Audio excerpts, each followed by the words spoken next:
Yeah, Joe, as you mentioned, this has been a tough weekend so far for Red Bull, and the race hasn't even happened yet. When I was watching the practice sessions yesterday and today, I felt like maybe Red Bull was doing something on purpose to, slow themselves down a little bit, not, show all their strength during the practice sessions, and then that they were waiting for qualifying. But after seeing today's qualifying sessions, I am shocked. The way that the performances that we've seen from Red Bull this past season, and then everything we've seen so far this weekend, I think it's just a mixture of, poor execution on the driver's part, but that's also a result of the car not functioning correctly. We heard Max and Checo both on the radio complaining about the car, and we know that the rear tires also did not allow the drivers much control, and we saw Checo spin out as well during the qualifying. So I think it's a bit of the poor execution, it's a little bit of the faulty car, and then on top of that, I think there could also be, to some degree, the pressure of wrapping up the constructors leading to this as well. Yeah, it's been a really strange weekend because it started in practice one. Max was on the radio saying how the rear of the car didn't feel quite hooked up as well, and he didn't feel like it was 100%. And we all put that down to, we hear it so much from Max in the opening practice sessions as well, as the car's been set up from the simulator data. Max likes to put his own swing on it. And then it got to the end of practice one, and we thought, oh, hello a minute, this is something that isn't right here. Both Red Bulls are complaining. They're both complaining about the same thing. Something's not right here. Got to practice two, and we thought, okay, evening session, all going to be better. And then there was 7/10 off the pace in race pace. Ferrari the fastest, with Red Bull in second, Mercedes third and fourth in terms of race pace data. And we all looked back in the commentary and thought, what has happened? What's happened? They couldn't heat the tyres up. And then they couldn't heat the tyres up on the hard tyres for the long runs. The medium tyres, they could only get 15 or so laps out of before they died off. And the soft tyres were overheating too much. So they're in a right mess. Then we saw in practice 3 this morning, we saw it a little bit yesterday at turn 13 hairpin, Max having a bit of a problem with the rear of the car. Today, however, we saw in practice 3, he did a practice start on the grid. And when he released the clutch, he pulled the shifter, and it was like a second later, it was pulling in gear. So he was constantly misgearing, and he had a really bad getaway from the line. In between practice 3 and qualifying, they stripped the car at the back. They changed the 2 support rods at the back of the suspension as well. They changed the clutch bi-point settings. They changed the clutch pedal, which is on the back of the steering wheel at the bottom. So that was completely replaced. They remapped it all, and he left the pit lane, looked okay. Then all of a sudden, we have Max in qualifying 1 stopping on track with the 2 Ferraris, the 2 Mercedes, Alonso and Norris, which they're all in investigation for, clearly blocking the track. We've got him then clearly stopping in the pit lane. I said in commentary, doing a Michael Schumacher, a clear cheat, because you don't stop in the fast lane. And it wasn't like he just rolled or anything. He properly stopped and did not let anybody go through. And there's no room. If this happened at Monza, the fast lane's big enough that you can go around the others. But here in Singapore, it's quite a tight fast lane, so nobody could go around him. So he blocked everybody behind him. That's under investigation. And then coming through as well, he blocks Tsunoda. So there's 3 investigations he's waiting for. And then we get into Q2, and he makes a mistake on his first run, loses time. And then on his second run, with 1:20 to go, he twitches in the first corner, and that drags him round turn 3, gets very close to the wall exit at 13, then loses time in the last chicane at the new 16-17, because it's not a DRS zone. That's where they're strongest, Red Bull. And he loses more time, and he ends up 10th fastest. And then Perez locks up, spins at turn 3. That blocks everybody else because Leclerc had a yellow flag. He couldn't do anything. But then Lawson got through.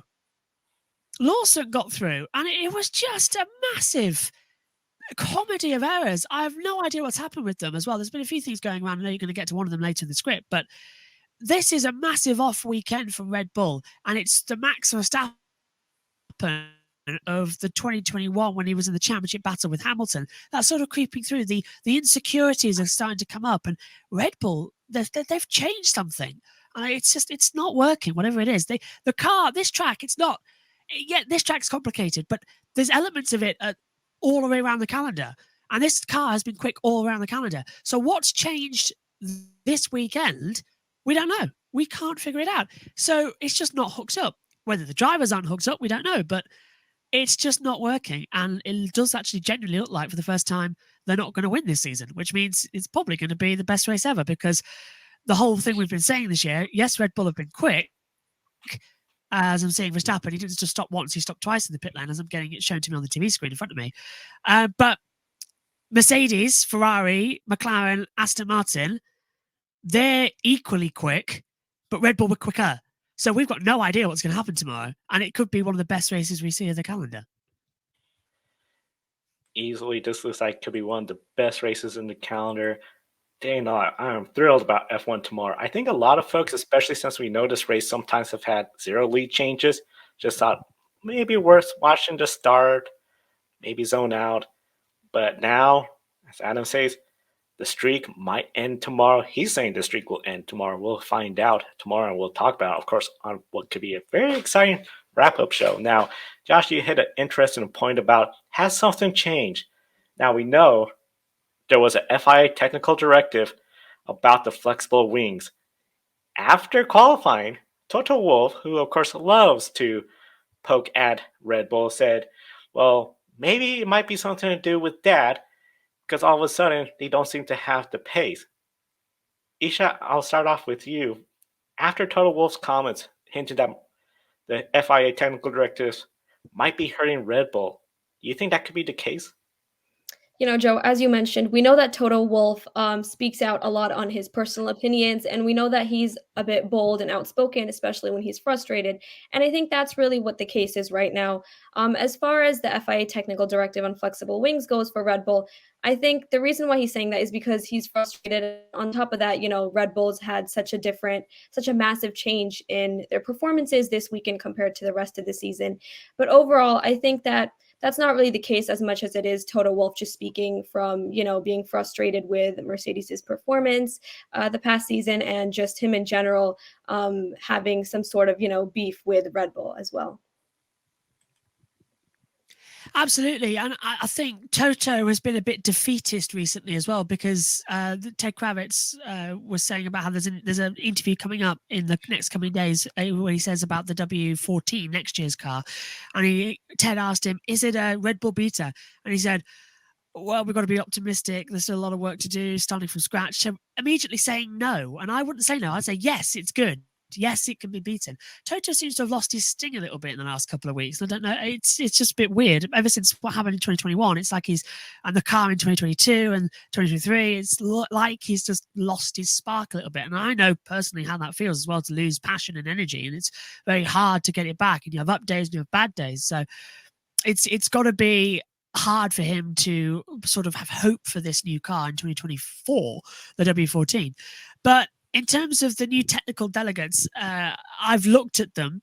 I've understood them. It's been what I've been doing over the past couple of weeks as well, because they got released a few weeks ago. And Toto put his foot in the mouth with a Wikipedia comment. Yes, he did, when he said about everything about Max Verstappen. Yeah, Toto, well, to be fair, Helmut Marko put his foot in the mouth and somewhere behind him as well with what he said about Sergio Perez. You don't do that. But this flexi wing situation, I think, is playing a factor in the Red Bull. And I'm saying that because the front end of their car, it's designed by Adrian Newey, as you know, but it is so beautifully detailed. It's got the smallest amount of winglets on any of the cars. It's got 3 vanes, whereas most of them have got 4 or 5 on the front wing, the slits between them. And it channels the air into these side pods that are beautifully designed, that sucks the air both underneath the car onto this fantastic Red Bull floor of the ground effect that nobody else can get right. And you change the flexi wings and how much they're allowed to move. Just one little change upsets the entire balance. So I'm wondering if it's playing a factor into it. And considering that it's been Perez and Verstappen saying it's rear grip that they're struggling with, the downforce and the rear diffuser is the parts that it would be most affected by the front wing changes and the flexiness of it. So it doesn't surprise me that these delegates come in and all of a sudden the Red Bull are having problems. in terms of the clutch and the gearbox, this is something that they've been managing throughout the season, because if you remember back to Bahrain, they had temperature issues in the first race. They had to drop back a lot and save the gearbox. And in Saudi Arabia, in qualifying, Verstappen had a failure and had to start 15th on the grid. Remember, he finished second in that race, so it's not out of the possibility at street circuits for Max to come back. But we're waiting on news if he's got a penalty or not. So I think this whole Red Bull situation, it's one small change that's knocked them off the perch. And because they haven't had enough data of race simulation time, because practice 1 and 3 are irrelevant because of it's daylight compared to night. They've only had an hour of running and then of practice time, then going into qualifying. It's not that much. So they'll make changes overnight. They'll try and make the best of it. But I do not see Red Bull winning unless all hell breaks loose tomorrow. And with rain predicted, fast cars at the front, faster cars further back in the field, it could be just an absolute bomb site as to what we're going to get tomorrow for a race. I cannot wait. And I think Max will get a penalty, but we'll get onto that later on as well, because we're waiting on it, because he was in the steward's room an hour ago, and right now they're talking with everything from the Q1 incident, with everybody backing up in the last sector. So it's chaos at the moment, and I feel for the stewards, because they're going to have a long night tonight and then a longer night tomorrow trying to analyse that Grand Prix.